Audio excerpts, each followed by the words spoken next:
楚风师兄。楚风望着大劫，正在感叹自己渺小，一道熟悉的声音将在不远处响起。顺身观望，只见兔圆圆正站在远处，怎么站那么远？楚风问道。兔圆圆在得知楚风不被宗主大人喜欢之后，仍没有与楚风保持距离，只冲这一点，楚风就觉得兔圆圆乃是一个非常可交的朋友。我可以过去吗？兔圆圆小心翼翼地我问道。当然可以，这是我的府邸，你怎么不能进来？快过来！楚风笑着对兔圆圆招了招手，见状，兔圆圆则是开心地跑到楚风近前。怎么突然这么谨慎，连我的府邸都不敢进了？楚风有些不解地问道。卧龙之首大人走了吗？兔圆圆则是看了一眼楚风的府邸后，才小声问道。听他这样说，楚风知道他为何如此谨慎了，原来是惧怕段柳风。不过也正常，段柳风刚刚展现出的威势的确骇人。段兄他有事处理，所以已经走了。楚风说道。真羡慕你啊，居然能够与卧龙之首称兄道弟。不过这样也好，以后没人敢欺负你了。兔圆圆说道。有我在，也没人敢欺负你。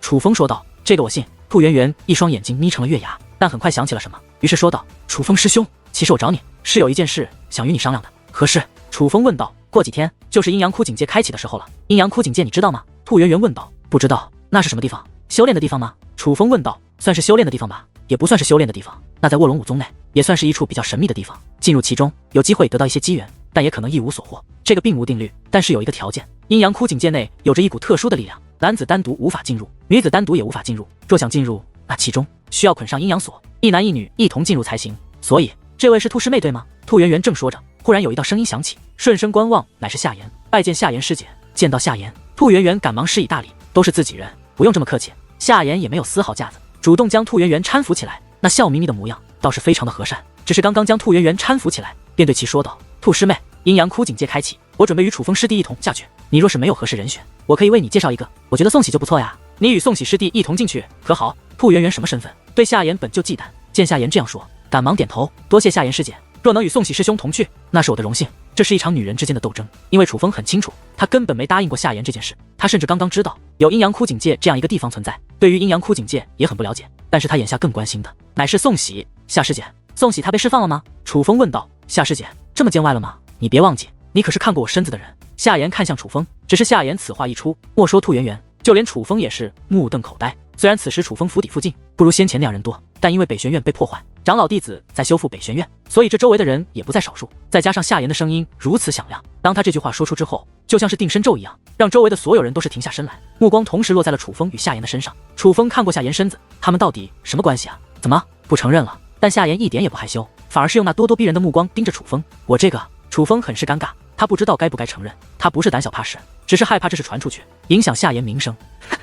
你这什么表情啊？我开玩笑的，你还真在认真考虑啊？你怎么可能看到过我的身子？该不会是在梦里吧？夏言忽然捧腹大笑，而见他这样，众人也是觉得夏言是在开玩笑，不由得继续忙碌。唯有楚风一抹冷汗都被夏言吓了出来，毕竟他知道他是真的见过啊。抱歉了，楚风，没能保护你，也没能保护好你的兄弟。不过宋喜现在没事了，我外公正在亲自为宋喜疗伤，你放心，若不将完整的他归还，我也没脸见你。夏言说这话的时候，脸上有着难以掩饰的愧疚。道什么歉？非要说都怪我，是我惹下了祸端，把你们都连累了。楚风知道夏言也是身不由己。好了，过去的事不提了，与我讲讲那阴阳窟警戒吧。那到底是个什么样的地方？楚风好奇地问道。其实他是想知道，进入那里有没有机会让他在短时间内悟性再度提升，能否破开卧龙魂甲。而后经过夏言的讲述，楚风对于这阴阳窟警戒也是有了更全面的了解。阴阳窟警戒就在卧龙武宗之内，可以说是他一个世界，那里面的确无法修炼，不是说进入其中就能得到好处，但里面却有着诸多机缘。有人捡到过武技，也有人拿到过半成尊兵，甚至曾有人在里面找到过尊兵。要说起来，得到好处最多的便是当今宗主大人。宗主大人还是弟子的时候，曾在阴阳窟警戒内只用了1日时间，便连续突破5重修为。当然，能否得到机缘，似乎与自身实力并无直接关联。比如强如独孤凌天大人，虽在阴阳窟警戒内留下了名字，但他却什么好处都没有得到。总之，阴阳窟警戒是一个十分玄妙的地方，那里的一切无法用常理解释。对了，也有一个传闻说阴阳窟警戒乃是开宗祖师之墓。夏言说道。开宗祖师之墓，真的假的？楚风十分意外。关于卧龙武宗的开宗祖师，楚风是十分敬佩的。他知道开宗祖师乃是一个极为利奥德的人物，可是卧龙武宗根本没人知道开宗祖师是谁，明明是生是死也无人知晓，怎么就出现了他的目的？难道开宗祖师真的死在了卧龙武宗之中？开宗祖师的身份和他踪迹的确无人知晓，没人知道他到底是谁，也没人知道他是生是死，现在何处？但这个猜测也是有所根据，并非凭空猜测。夏言说道。那你说来听听。楚风好奇的我拿到。阴阳窟警戒是一个特别的地方，那里面有着99个禁区，禁区是不能踏入的，踏入将面临死亡。曾有不信邪的先辈曾踏入过那些禁区，但无一例外，凡是踏入禁区的先辈都没有再活着出来，可禁区附近却最容易遇到机遇。所以经过一些先辈的经验积累，大家发现，若想得到好处，就是要在99个禁区附近寻找才行。当然，因为禁区凶名赫赫，大部分人仍不敢靠近，唯有少数胆大之人才敢靠近。正因如此，便有一些前辈在禁区附近遇到过奇观。夏言讲述道：“什么奇观？”楚风问道。曾有先辈看到过一个不可思议、令人毛骨悚然的景象，那景象之中有高达1000米的人形巨人，还有长达10000米的恐怖巨虫，也有宛如人族但却身披铠甲，由千万人组成的大军。他们结伴行，哪怕只是虚影，可每当他们出现，都会风云变色，天地也将为之震动。那里面似有妖族，也似有人族，而他们散发的气息，有的正气凛然，有的神圣无比，但也有是邪气滔天。但就是这些本不该凑在一起的存在，却并肩行，但实际上他们不仅是并肩行，更像是有着相同的使命。他们更像是守护者，守护着一个相同的东西，那乃是一口棺材。夏言说道。棺材。楚风目光有所变化，隐隐间意识到了什么，正是棺材。无论是妖族还是人族，无论庞大还是渺小，无论气息多么可怕，但实际上他们皆是虚影。但唯有那口棺材是实物。那棺材为纯木打造，看上去有些破烂，但凡是见到过它的前辈都能确定一件事，那就是那棺材让人望而生畏。因此便有这样一种猜测，那棺材之中便是卧龙武宗的开宗祖师，不然什么样的人死后也会能有如此阵仗呢？并且还是在最神秘莫测的阴阳窟境界。夏言说道。还有这种事？楚风对阴阳窟境界也是越发向往起来。根据夏言所说的阵仗，那口棺材之内还真有可能是开宗祖师。虽说没有任何证据证明开宗祖师死了，可算一算时间，就算实力再强，开宗祖师也不可能活到今日，他活着的可能乃是极小极小的。楚风，你问一下，这阴阳窟境界是规定只有小辈可以进入，还是只有小辈可以进入？忽然雨莎对楚风说道，而楚风也是直接对夏言问了起来。夏言，这阴阳窟境界开启是只有我们小辈进入修炼吗？还是其他师兄师姐也可以进入？楚风问道。当然只有小辈可以进入。楚风，这一次你可千万不能错过。我可以这样告诉你，卧龙武宗内有着很多无法用常理解释的力量，但若要说最神秘莫测、最令人向往的，便是这阴阳窟境界了。阴阳窟境界300年开放一次，只有小辈能够进入。正因为如此，无数长老和前辈都是没能进入阴阳窟境界。我们有机会进入阴阳窟境界，乃是极大的运气。你若错过这一次，以后也是没机会进入了。夏言似是害怕楚风不去，连语气都是变得认真起来。但令楚风更加意外的是，他没想到这阴阳窟境界是300年才开放一次。这样说来，的确有不少人将错过这次机会。毕竟小辈的年岁是100岁以内，超过100岁便不是小辈，自然也就没资格进入其中。那这样看来，我们也是够幸运的。楚风说道。我们简直太幸运了，因为上次阴阳窟境界开启乃是在179年之前，按理来说要再过100多年才会开启。可是这一次发生了变故，就是在你被宗主大人罚着进入卧龙地牢之后，阴阳窟境界的大门便有了异动。经过确定，竟真的是阴阳窟境界要提前开启的预示。夏言说道。是提前开启了？以前有过这种事情吗？楚风问道。没有，这是第一次，所以大家也很奇怪，觉得有些匪夷所思。但不管怎么说，这对我们来说都是天大的好事，因为若按照正常时间轮算，我们是这一代小辈是都没机会进入阴阳窟境界的。夏言说道。楚风不可置否地点了点头，他没想到阴阳窟境界是提前开启，若是正常开启，便如夏言所说，他们的确没机会进入其中，但是提前开启，并且是有史以来第一次，这也让楚风心中泛起了嘀咕，总觉得事情好像没那么简单。楚风，我怎么感觉这所谓的阴阳窟境界有些不对劲？就在此时，雨莎也是发话了。雨莎，为何这样觉得？楚风问道。雨莎虽是界灵，但在修罗灵界也是见多识广，也许楚风不知道的事情，雨莎会知道。卧龙武宗内强大的阵法太多，如今又出现一个这样的地方，足以证明卧龙武宗的很多力量都不是当今卧龙武宗的掌控者能够支配的。现在的宗主以及现在卧龙武宗的人根本没有真正的掌控卧龙武宗，完全是根据开宗祖师留下的东西而进行修炼。若是阵法倒也还好，毕竟阵法力量最多减退，只要按照阵法要求便不会出现岔子。但是那阴阳窟境界似乎存在着更可怕的东西，就比如那所谓禁区里面，若是阵法倒也还好，但若是其他生灵呢？若有其他生灵存在，那危险的可就不只是阴阳窟境界，而是整个卧龙武宗了。况且好端端的怎么会提前开启？若非要说，我倒是觉得可能与你有关。雨莎说道。与我有关？雨莎，你也这样觉得？虽然这样想很是自恋，但他也的确有这个猜测。我不仅觉得与你有关，我还觉得阴阳窟境界实际上被其他人掌控着。什么时候开启？是里面的人说的算。他们每300年开启一次，会不会是在寻找着什么，或者等待着什么？他们是不是发现了你能为他们利用，所以才提前开启了？雨莎说道。这应该不至于吧？开宗祖师那样的人物，怎么会留下如此隐患呢？楚风不是很认同雨莎这个猜测，他觉得开宗祖师那种人物必然会掌控一切，哪怕他不在了，也不会让卧龙武宗出现乱子才是。楚风，你别忘记，如今的卧龙武宗本就反常，就说那大劫，不也是如今的宗主都无法应对的吗？总之，这阴阳窟境界让我有一种很不好的预感。楚风，我建议你不要去那阴阳窟境界修炼。雨莎说道。雨莎，我知道你是为了我好，可是这一次我一定要去。卧龙武宗的宗主到底是什么样一个人，还并不知晓。想要解救紫菱，恐怕不能单纯的指望让这位宗主大人对我满意，更多的还是要靠我自己想办法。而这阴阳窟境界很可能是一次机会。楚风说道。其实我知道劝不动你，不过还是要小心一点。雨莎说道。没过多久，被解除紧闭的李牧之、宋茜等人也是问询来找到楚风，得知楚风如今有断柳峰撑腰后，他们自然也是松了一口气，纷纷为接下来的阴阳窟警戒做准备计划。但阴阳窟警戒之内的事情变化莫测，大家又都没有进入过其中，所以说是准备也是无从准备，能准备的也就只是提前找好一同捆绑阴阳锁的人而已。接下来的时间，楚风也没有闲着，他继续寻求破解卧龙魂甲的方法。可越是后面越难，凭借自身，楚风并非无法破解，只是需要较长的时间，短时间内怕是很难破解。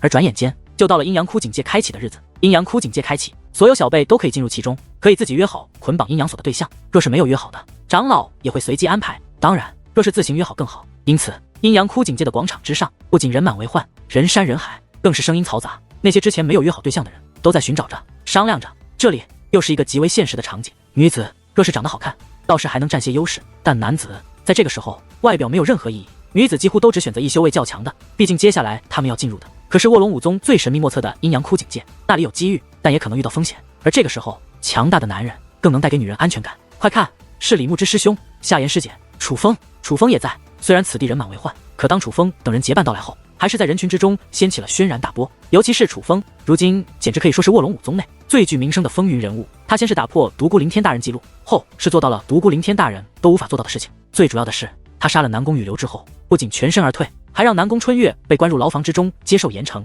而让楚风全身而退的，自然便是卧龙之手段柳峰。自身天赋超凡，如今又有宗主之下实力最强的卧龙之手撑腰，所有人都觉得楚风日后必然扶摇直上，怕是无人能挡。真是不知道是谁与楚风结伴行，若能是我就好了。女弟子们看着楚风，纷纷投去了向往的目光。这就是阴阳窟警戒吗？楚风并未理会众人的议论，而是还未靠近前，就已经开始观察这座广场，但却发现这广场并没有特殊之处，远看平凡，近看也无特别。快看，左丘师兄他们也来了！就在这时，又有一阵惊呼响起，顺声观望，又有一队人马到来。那其中有熟悉的身影，比如左丘颜良和宋茜等人，但却也有一位是楚风第一次看到的身影，那是一个极为英俊、面容冷漠的男子。他的面相与左丘颜良有着几分相像，不用旁人介绍，楚风也能猜到此人是谁。他必然就是左丘幽羽。若不是宗主大人带回来一个神秘的家伙，这左丘幽羽便是当今小辈弟子之中的第一人。左丘幽羽很是高傲，就连左丘颜良等人出现之后，也是下意识地看了楚风一眼。但左丘幽羽明明知道楚风就在那里，可从始至终他的目光都未曾向楚风这个方向靠近。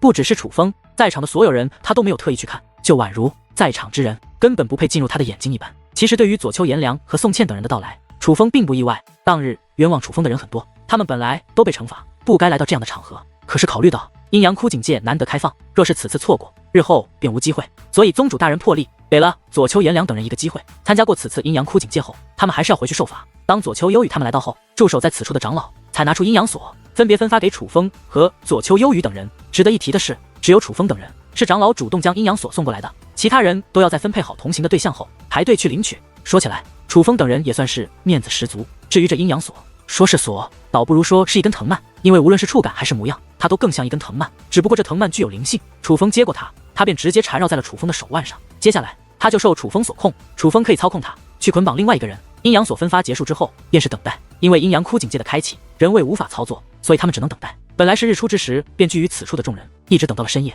不过，当一缕光华附于虚空之后，人们都变得兴奋起来。看着虚空之上那宛如明日一般的巨大圆形结界门，楚风的内心也是变得兴奋起来。他本以为阴阳窟警戒是向下行去的入口，却不曾想这个如井口一般的巨大结界门是漂浮于虚空之上的。最主要的是，只是这道结界门就让楚风对阴阳窟警戒充满了向往。楚风自打进入卧龙武宗，已经见识过诸多强大的阵法，可若非要说起来，此时这道结界入口却是楚风所见到最为高深、最为触不可及的结界力量。只是看到这结界门，楚风就相信为何阴阳窟警戒在卧龙武宗内拥有如此高的评价了。结界门刚刚开启，便有两道身影跃入其中，是左丘幽羽和宋茜，他们二人捆绑了阴阳锁。见状，楚风与夏言也是，以及李牧之与赵师等人也是紧随其后的掠入其中。刹那间，站在广场上的众弟子皆是御空而起，向那阴阳窟警戒的大门飞掠而去。那结界门很大，且光芒普照，甚是耀眼。若从远超观望，那密密麻麻弟子身影倒是有种群蛾扑火之感。穿过结界门之后，楚风等人并未立刻进入阴阳窟警戒，他们先是进入了一个结界通道之中。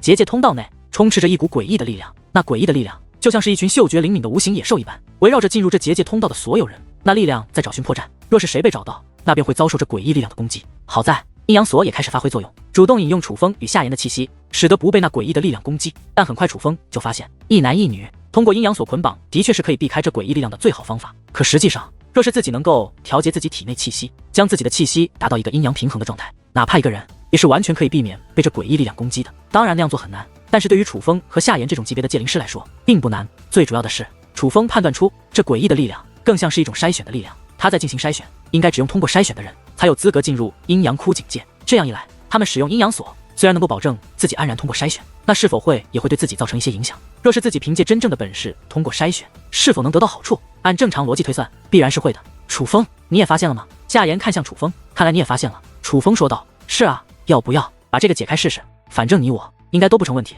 夏言笑嘻嘻地看向阴阳锁，我随意啊。楚风说道。见楚风如此说，夏言直接将手上的阴阳锁解开，同时更是加快了速度。见状，楚风也是加快了速度跟了过去。因为结界通道内的人都是一对一对的飞行，当看到楚风和夏言分别单独飞行之后，这也是立刻引起了人们的注意。他们怎么解开了阴阳锁？为何解开了阴阳锁还没有事？众人面露不解之色。阴阳之气调节，若能体内气息达到平衡，就无需用阴阳锁，也可以在此处安然通行。但若是自身不能掌控平衡者，还是将阴阳锁带好，不然被此处力量侵袭，我也不知道会发生什么事情。楚风怕众人贸然效仿，于是对众人提醒道。但楚风这番话其实也是给了众人一个解释，那就是自身实力足够者其实是无需依靠阴阳锁，可以独自一人通行的。所以楚风提醒之后，左丘幽雨和宋茜也是解开了阴阳锁，他们二人也是相安无事。紧接着，越来越多人开始效仿，尤其是卧龙弟子和真传弟子，他们都很想证明自己，但是很快便有人面露痛苦之色。就比如李牧之和赵师，李牧之倒是可以自我调节，但是赵师却显得有些力不从心。眼见情况不对，李牧之便再度与赵师系上了阴阳锁。可实际上，赵师的情况已经算好的了，有些人的情况更糟糕。而见到那些实力较强的弟子都会难以支撑后，大部分弟子都是停止尝试，但总有一些不怕死的，哪怕自身实力不足，还是愿意尝试。所以接下来便有更为惨烈的事情发生。有弟子解开阴阳锁后，因为体内气息无法调到平衡，便立刻被那诡异力量彻底侵袭，血管膨胀，七孔流血，很快砰的一声，血水如雨水一般喷洒开来，还来不及重新系上阴阳锁，便已是爆体而亡。当见到有人竟然死去后，那些胡乱效仿的人们才总算意识危险性，不敢再贸然尝试。至此，结界通道倒也算是恢复了平静。在结界通道内飞行了大概一炷香的时辰后，在结界通道的前方终于看到了另外一道巨大的结界门。他们自结界门内飞掠而出，便进入了一个全新的世界。这是一个鸟语花香、美轮美奂的世界，脚下鲜花堆积成海，头顶更是天空湛蓝。因为卧龙武宗被大劫笼罩已久，人们已经许久没有看到青天。看到此处美景，众位弟子也是心情愉悦。这阴阳窟境界凶名赫赫，但是此时景象看上去却并不危险。不过也有人怀疑眼前看到的都是假象，所以仍是谨慎地打量四周。所有人都不敢贸然行动，都在观望着。可突然一声巨响自远处传来，紧接着大地也开始剧烈摇晃，轰鸣接连响起，并且伴随轰鸣传来，那摇晃也是越发强烈。顺着远处观望，能够看到尘土飞扬，而在那尘土之中，隐隐间可以看到一个巨大的虚影正在靠近。远处山峰最高处有万米，可是那巨大的虚影却比山峰还要高达数倍。随着它越来越近，能够看到它的容貌，那是一个巨人，长相怪异，皮肤黝黑，身材较胖，双眼凶狠，而一双如大象一般的獠牙也是自其口中延伸而出。说它是人，不如说它是一个巨大的怪物。此怪物极高，连高达万米的山峰都会被它一脚踩在脚下，就连漂浮的云层也只能在其腿下漂浮。粗略估计，此巨人起码有10万米之高。他离得远还能看清他的模样，若是他靠近以后，怕是仰头观望，也只能看到他的膝盖了。恐怕他一根腿毛都比大树还要高。可人们根本没心思去想他的容貌和体积，因为人们发现那巨大的怪物正在向他们所在的方向靠近，乃是奔着他们来的。那是什么东西？许多弟子都是吓得瑟瑟发抖，许多人都陷入了慌乱之中。到了他们这种境界，庞然大物见过太多，可眼前这个巨人怪物实在太恐怖了。虽然感受不到他的修为，可是他给人的压迫感却是十足。那种压迫感让人们感觉自己十分渺小，就觉得对方一口唾沫都能将自己淹死，随便打个喷嚏好像都能让他们四分五裂。这个时候，有胆小的弟子转身便要逃窜，不要乱动。楚风察觉到了不对，楚风赶忙高喝一声。可是人命关天，在如此威胁靠近之际，根本没有人理会楚风。那些逃脱之人仍是向远处飞掠而去，可是他们刚刚飞出没有多远，便有数道光束自刚刚他们进入此处的结界门内飞掠而出，宛如绳索一般将其捆绑，然后拖入结界门之内。他们的身影就这样消失了，没人知道他们去了哪里。但无论结果是好是坏，那些逃脱的弟子似乎都已经被淘汰出局了。见到这一幕，人们才意识到不对，还未逃远的人赶忙回来。那些想要逃脱之人也是打消了心中想法。楚风师弟，你看出什么了吗？众人纷纷看向楚风，毕竟第一时间楚风就进行劝阻。他们觉得也许楚风是看出了什么，不能确定他的目的，但我感觉到了那结界门内有阵法锁定了我们，所以我们不能逃，只能等。他应该是我们必须面对的。楚风看着那正在靠近的巨人说道，必须面对这样的怪物吗？可是这与那些前辈讲述的不一样啊。的虽然是第一次进入阴阳窟境界，但是许多人都向前辈们打探过关于阴阳窟境界的事情，而之前那些曾进入过此处的人，根本不曾经历过这样一幕。那怪物越是靠近，越是能感受到它的巨大，越是能让众位弟子感受到自己的渺小，而那种压迫感也是越来越强。人们也不知道在这里等着这个可怕的家伙靠近，到底是不是正确的选择。可是他们不敢再跑，因为被拖回结界门，他们也不知道是生是死，所以他们选择相信楚风，但因为胆怯，还是纷纷向后退去。就连夏言也是躲到了楚风身后，一双紧紧地抓住了楚风的衣服。不过楚风却瞥了夏言一眼，因为楚风总觉得别人怕是真的怕，但是夏言可能是装的。但不管怎么说，夏言还是躲开了。在场没有躲的，除了楚风之外，就还有另外一个人，那便是左丘幽雨。左丘幽雨是除了楚风之外唯一一个从始至终都没有过一丝胆怯之人。虽说他的修为与左丘颜良不分上下，但是只说这份气魄，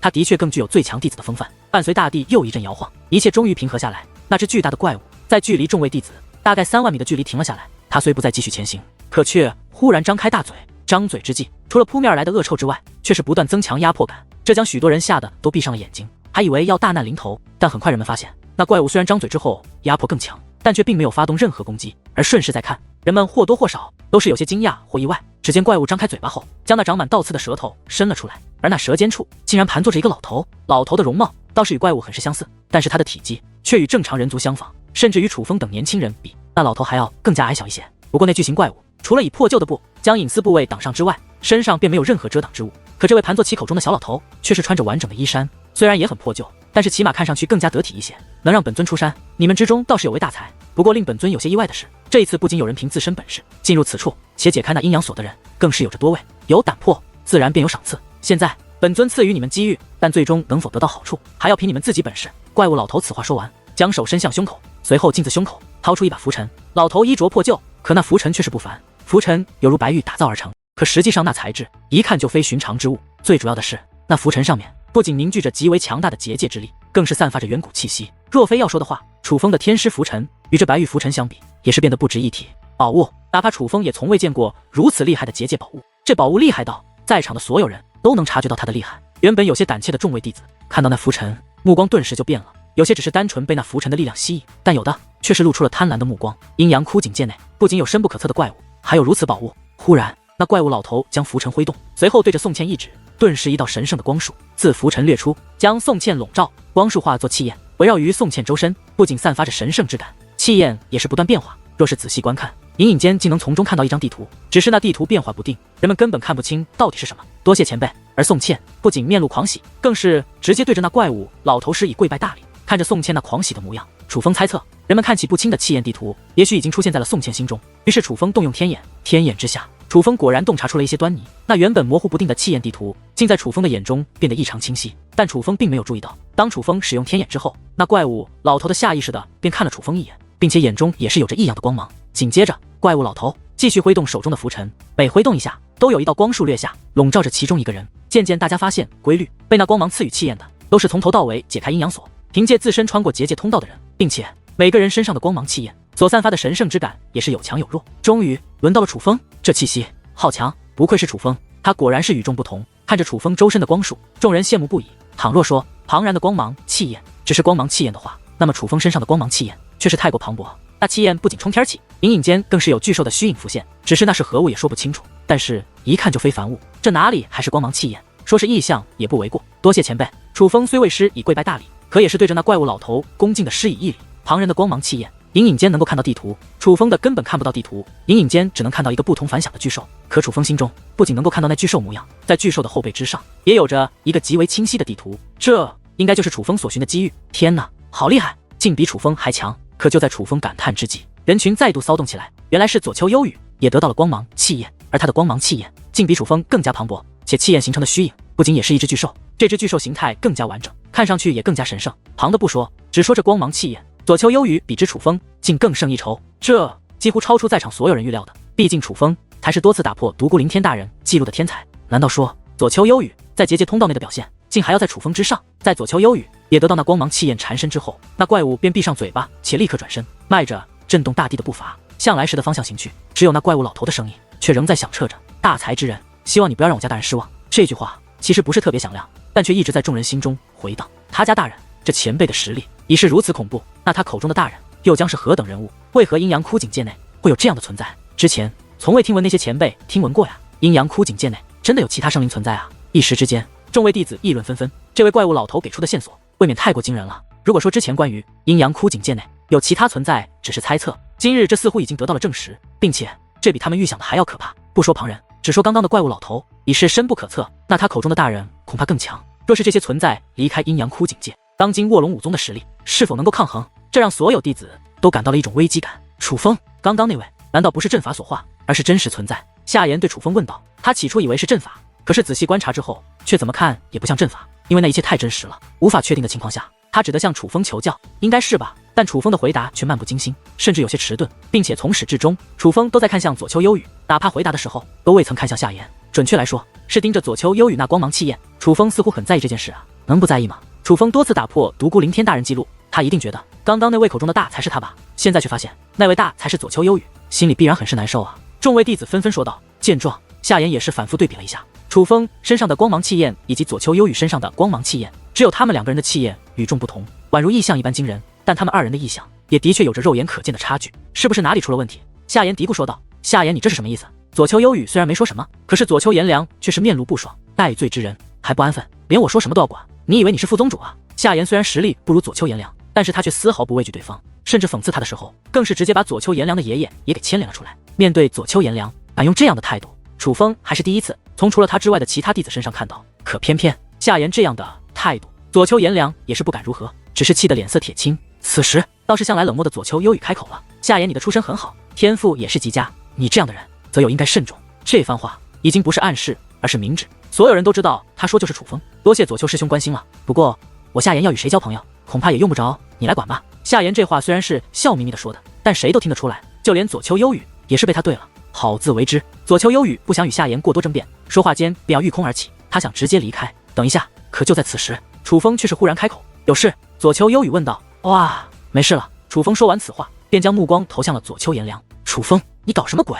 左丘颜良对楚风问道。没事，不过最好站着别动。楚风说道。这家伙是不是受刺激了？见楚风这样，许多弟子交头接耳，议论纷纷。至于左丘幽雨，则是看了楚风一眼后，便纵身而起。他并没有带着宋茜，而是自己直接离开了。其实大家早就意识到了，只要穿过那结界通道，成功进入阴阳窟井界，其实大家便不受阴阳限制，可以解开阴阳锁，自由活动。而在左丘幽雨走后，左丘颜良也想直接离开。我告诉你别动，你听不到吗？可是楚风却是忽然开口，并且这一次楚风的态度竟是以命令口吻。左丘颜良被楚风这样命令，脸色十分不好。可是偏偏他真的不敢动了。他在忌惮什么？大家都很清楚。楚风在凶兽域界内得到了域王的力量，当日更是当众抹杀了一些真传弟子，左丘颜良和宋茜等人也被那域王的力量灌入其中。所以在大家看来，左丘颜良和宋茜等人的性命也掌握在楚风手中，只要楚风一个不高兴，左丘颜良和宋茜他们也要死。当然，唯有楚风自己知道，他根本没有掌握域王力量，也无法左右左丘颜良他们的生死。可是左丘颜良他们并不知道这件事，这便是左丘颜良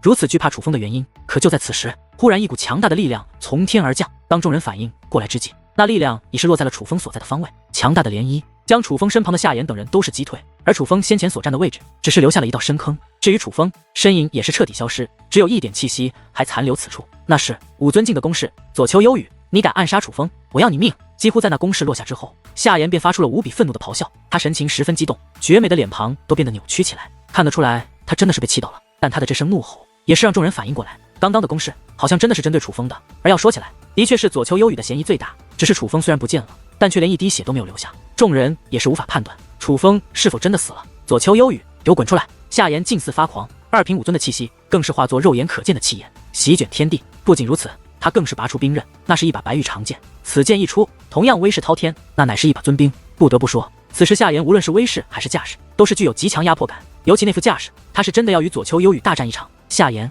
说话可要讲证据，不要含血喷人。此处是何地？此处可是阴阳窟井界，这里发生什么事情都不稀奇。有胆量来，就做好面对凶险的准备，少唧唧歪歪。可面对暴怒的夏言，左丘颜良不仅不惧，反而对夏言怒斥起来。左丘颜良那个愤怒的模样十分逼真，甚至让人们怀疑夏言是不是真的冤枉了左丘幽雨。你少装模作样，你们与楚风的恩怨大家心知肚明，既然左丘幽雨不敢出来，那就由你来偿还。夏言说话间便将手中尊兵指向左丘颜良，只见左丘颜良轻哼一声，一股更为强大的气息自其体内释放而出，瞬息压制住了夏言的气息。那是三品武尊的威压，想收拾我，你可真是不自量力。夏言，一直以来我不愿与你计较，是看在你爷爷和你外公份上，你以为我真的怕你不成？左丘颜良鄙夷地看着夏言，可紧接着虚空之上红色气焰翻滚不断，竟有异象浮现，夏言的气息竟立刻提升，从2品5尊提升到了3品5尊的地步。而紧接着，虚空之上的异象从模糊变成实体，竟有一只红色的巨狼浮现。红色巨狼长达几万米，在虚空之上缓缓落下，那也是遮天蔽日。最主要的是，当那异象浮现出红色巨狼之后，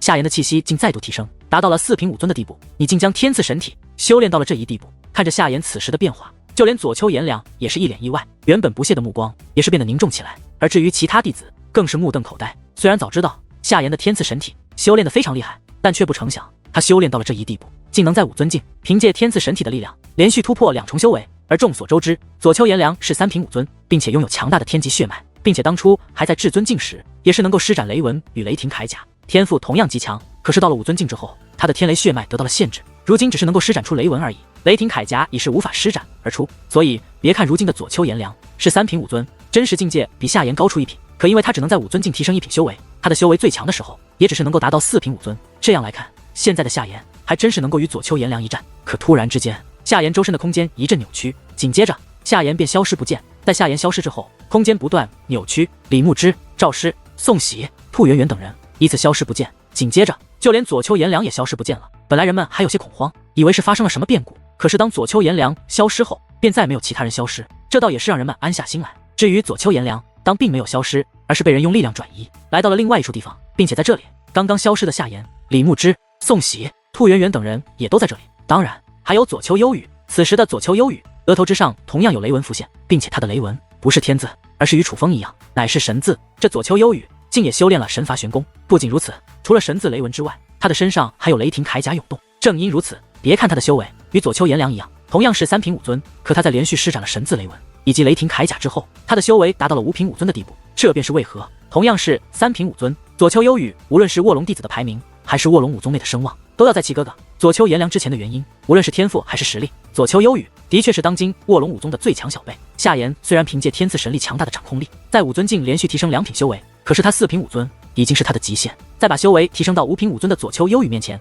他也只能束手就擒。他此时与李牧之、赵师、宋喜、兔圆圆等人一样，都已经被左丘幽雨用特殊的宝物捆绑起来。左丘幽雨，你把楚风怎么了？虽然被捆绑，但夏言依旧一脸怒意，眼中甚至有杀意涌动。可左丘幽雨却看都不看夏言一眼，而是看向左丘颜良。哥，你可有不适之感？左丘幽雨问道。并无不适。幽雨，你为何这样问？难道那楚风没死？难道说他真的逃了？左丘颜良问道。不能确定，但很可能是没有死。左丘幽雨说道。竟能从你手中逃脱？左丘颜良也是有些意外，他身上应该有着某种保命手段，但他选择逃，而不是与我交手，说明他的实力在我之下。如果他活着，不可能猜不到是我对他出手。而现在既然你能安然无恙，便也说明那楚风根本没有掌控域王的力量。他也许有能力杀死那些真传弟子，但是根本没有掌控和宋茜等人的生死。所以哥，你也不必再惧他了。左丘幽雨说道。这混账竟然欺骗我！爹，若是他没死最好，刚好我可以亲手了结他。左丘颜良说道。那楚风身上有些手段，你若遇到他，还是小心一点。这些人就交给你，必要时刻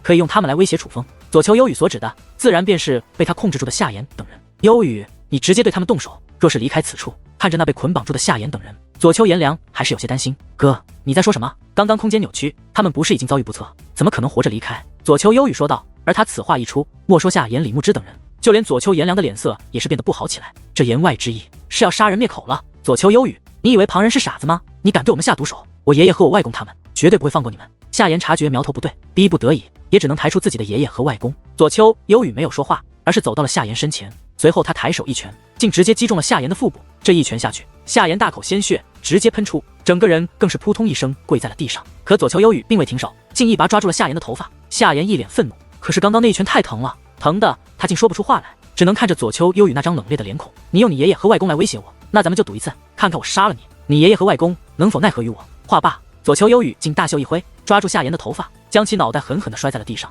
看到左丘幽雨这样对待夏言，左丘颜良没有一丝同情，反而十分解气。一直以来，估计夏言的身份以及他的天赋，他们兄弟二人对夏言都是颇为忍让。但实际上，莫说左丘幽雨，就连他对夏言也早就积怨已久。此次机会难得，我们就此分道扬镳。若是能够找到那楚风，直接除掉便是。左丘幽雨对左丘颜良说道。若是结束之前还是无法找到楚风呢？左丘颜良说话时看了一眼夏言他们，他的言外之意就是找不到楚风，夏言他们当如何处理？我不是说过了，哥，你该不会于心不忍吧？左丘幽雨说道。怎么会于心不忍？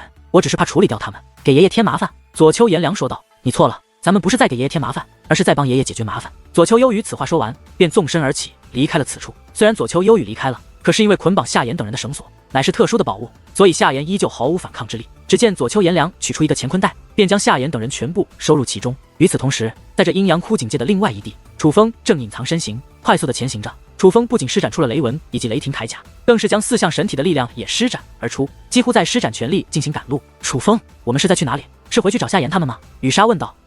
不能回去。楚风说道。可是你不是遭到了袭击，若不回去，夏言他们会不会也有危险？雨莎对楚风问道。他们应该不会有危险，更何况我现在不是左丘颜良和左丘幽雨的对手，我若不回去，他们可能没有危险，但我若回去，他们反而可能会有危险。楚风说道。你这么确定是左丘幽雨他们对你出手的？雨莎问道。必然是那左丘幽雨出的手。楚风十分确定。那你刚刚是如何逃脱的？我其实没有看懂。雨莎虽然一直在楚风身旁，可是刚刚楚风如何逃脱的她也不知道，她只是感受到了危险。随后楚风便离开了刚刚所在的地方，如同经历了传送阵法。当雨莎反应过来的时候，已经是另外一个地方。紧接着楚风二话不说便快速的赶路，并且他没有半点迟疑，十分确定自己的目标。我们身上的气焰既是代表着一个机遇，但这机遇能否实现也是要看运气的。简单的说，就算真的找到了地方，也完成了考验，也未必就能得到好处。当然气焰越浓，获得机遇的机会越大。就比如我和左丘幽雨，我们二人是有极大可能从这机遇中获得好处的。但实际上我们这些人身上的所有气焰是能够拼成另外一个更为完整的地图的。这个地图的终点也有着一个机遇等着我们，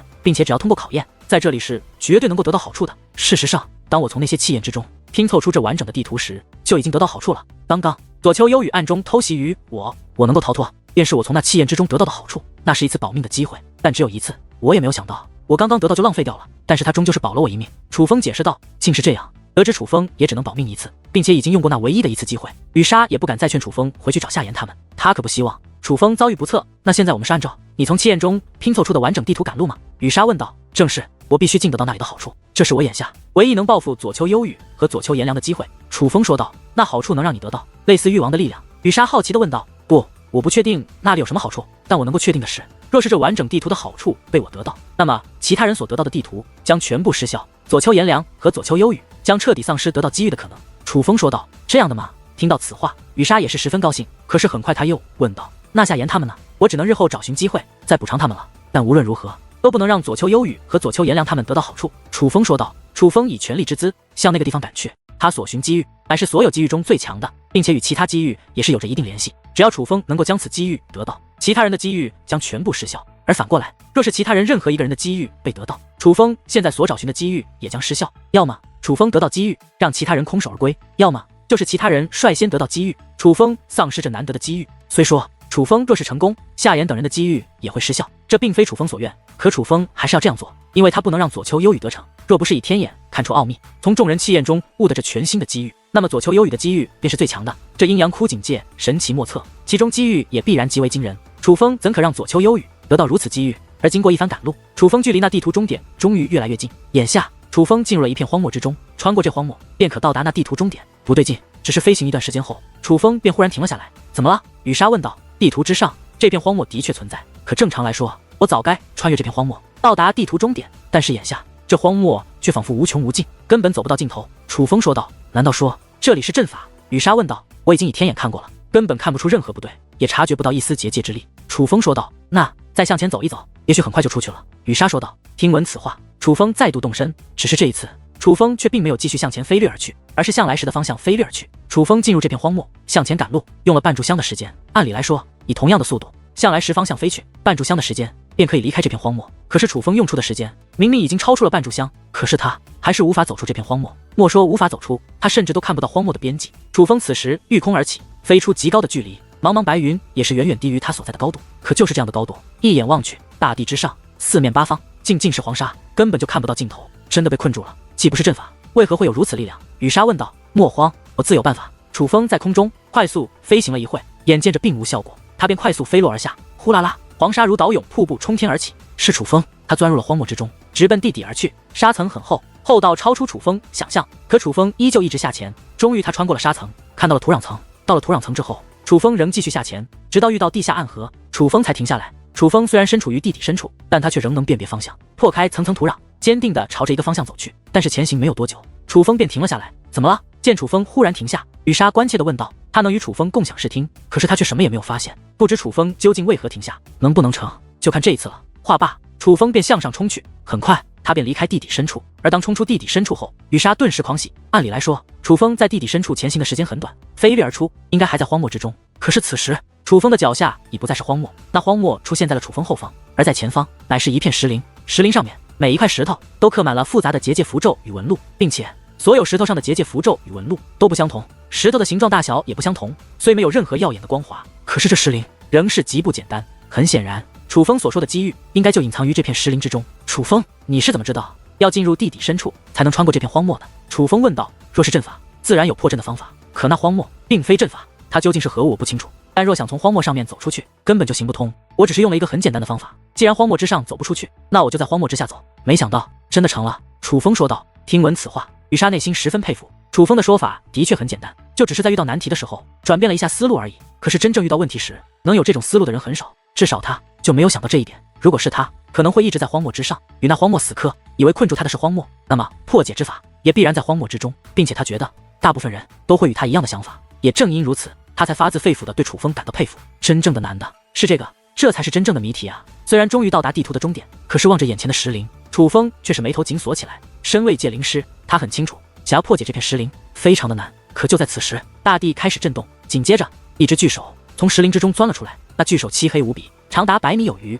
它伸出之后便拍落而下，正好拍在了石林之上。可是那石林却是完好无损，二者竟然重叠了。但事情才刚刚开始，很快又有一只巨手从石林之中探出，并且很快一个巨大的人形怪物也是从石林之中钻了出来。此物高达1000米，与之前见到的怪物相比，它十分矮小，可若与楚风相比，它仍是庞然大物，并且这个怪物身上散发的压迫感竟丝毫不弱于在这阴阳窟境界最初见到的那个承载着怪物老头的巨型怪物。这只巨大的人形怪物太强了，楚风觉得若是对方愿意，不用动手，只是一个眼神都可以让楚风灰飞烟灭。可是眼下如同这样的怪物竟不断自石林之中爬出，转眼间已经出现几十只，并且数量仍在不断增加。看到这些怪物，再看看那些石林，楚风恍然大悟，那是墓碑。这片石林很大，其中的石头更是数不胜数。可当那怪物出现之后，楚风发现这石林之中有些石头闪烁起了微微光华。仔细观察，那些闪烁光华的石头数量刚好与此时出现的怪物数量吻合，而随着怪物越来越多，那闪烁光华的石头也是越来越多。那种感觉分明就是在相互辉映，那石头与出现的怪物有着某种联系，所以楚风才有了这样的猜测。这根本不是一片石林，而是一片墓地，每一块石头都是一座墓碑。那些怪物就是葬于这墓地之中的存在。只是这些怪物也很特别，他们每一个都具有毁天灭地的力量，可是他们肉身乃是半透明状，更像是灵魂体。虽然无法从气息进行判断，但他们都给楚风一种特别的感觉。忽然金光璀璨，除了这些巨大的怪物之外，又有身影自的底出现。只是那些再度出现的不再是怪物，而是人族。不对，不是人族，因为那些家伙无论男女都有着极为俊美的容貌，并且身躯比普通人族要更加高大。最重要的是，他们衣着华丽，身上还散发着极为神圣的气息，那种神圣之感并非人族所有。界灵，这些似乎都是界灵。楚风观察之际脱口而出，界灵。雨莎有些意外，他也是界灵，可是他在这些存在身上却感受不到界灵的气息。不会错了，就是界灵，来自妖灵界与仙灵界的界灵。楚风的语气从不确定变成了确定，而与此同时，仍有接连不断的生物从石林之中钻出，并且种类各不相同。如果说起初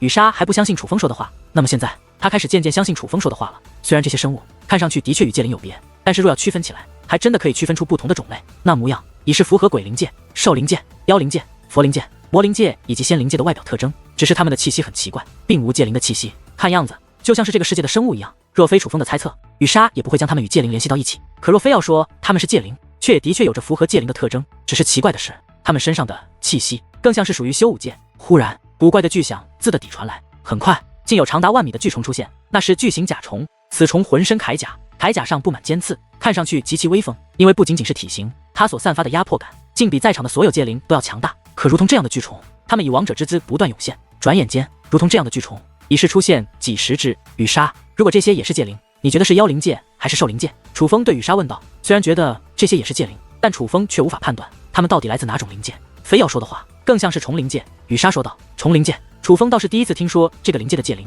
但楚风并不意外，因为随着见识不断增加，他如今也是知道七灵界只是指实力较强且名声较大的7种灵界。界灵师能够沟通的界灵，并不只限于鬼、兽、妖、佛、魔、仙、修罗这7个灵界，除此之外，还有诸如道灵界、精灵界、血灵界、花灵界等界灵。只是那些灵界的界灵非常罕见，但主要是普遍实力又不强，所以不受界灵师认可罢了。人们较为认可的界灵便只有7灵界，甚至还有不能与7灵界界灵缔结契约的界灵师，不配成为界灵师这种说法。至于虫灵界，楚风也是第一次听说，也正因为第一次听说，楚风才意外。虽然不在7大灵界之中，但是看这威势，却压过了鬼、兽、妖、佛、魔、仙6大灵界的存在，这让楚风对界灵有了全新的看法。看来不是除了7灵界以外的灵界不强，只是少有界灵师能够与那些灵界的强大界灵缔结契约罢了。至少此时出现的这些巨虫就极为强大，他们所散发的压迫感，就连楚风都有一种快要窒息的感觉。可就在此时，阵阵轰鸣传来，那更像是有大队人马整齐迈动步伐的声音。果不其然，伴随那声音越来越近，有大队人马不断自石林之中走出，那同样是仙灵界的界灵，只是这些仙灵界的界灵身着统一铠甲，手握统一兵刃，步伐动作更是出奇一致，以精锐大军的姿态出现。当他们出现之后，就连那虫灵界的气息也被压制了下去。毋庸置疑，这些仙灵界大军具备着更强的力量，随便一个都拥有毁天灭地的力量。看到这样的景象，楚风只感觉脑袋发懵，口干舌燥，冷汗不由自主地从额头流了下来。不说其他，只说最初出现的妖灵界的巨型怪物，已是具备楚风难以想象的实力。可是后面出现的存在，竟一个比一个强。楚风虽然早就知道自己很是弱小，但还是第一次让他意识到他的力量渺小到了这种不堪的程度。与眼前这些强大的界灵相比，他简直连一棵杂草都不如，宛如只是空气中的一粒尘埃。当这界灵大军出现之后，又有更为强大的鬼灵界、兽灵界、妖灵界、佛灵界以及魔灵界的界灵出现，这些界灵的实力都盖过了那些虫子界灵，到达了一种宛如神灵一般的高度。就连见多识广的楚风也是看得目瞪口呆，眼前的景象超乎楚风想象。楚风也是见过强大存在的人了，可之前他见过的那些强大存在，若与眼前这些存在比，似乎也都变得不值一提了。这阴阳枯井界到底是何等地方？为何有这么多强大的界灵？那是楚风正在感叹。可很快，楚风便从震惊中缓过神来，但是迎接楚风的却是更大的震惊。只见在那些强大界灵的簇拥之下，一口棺材自石林之中飞掠而出，而当那棺材出现之后，在场的所有界灵竟也变得渺小。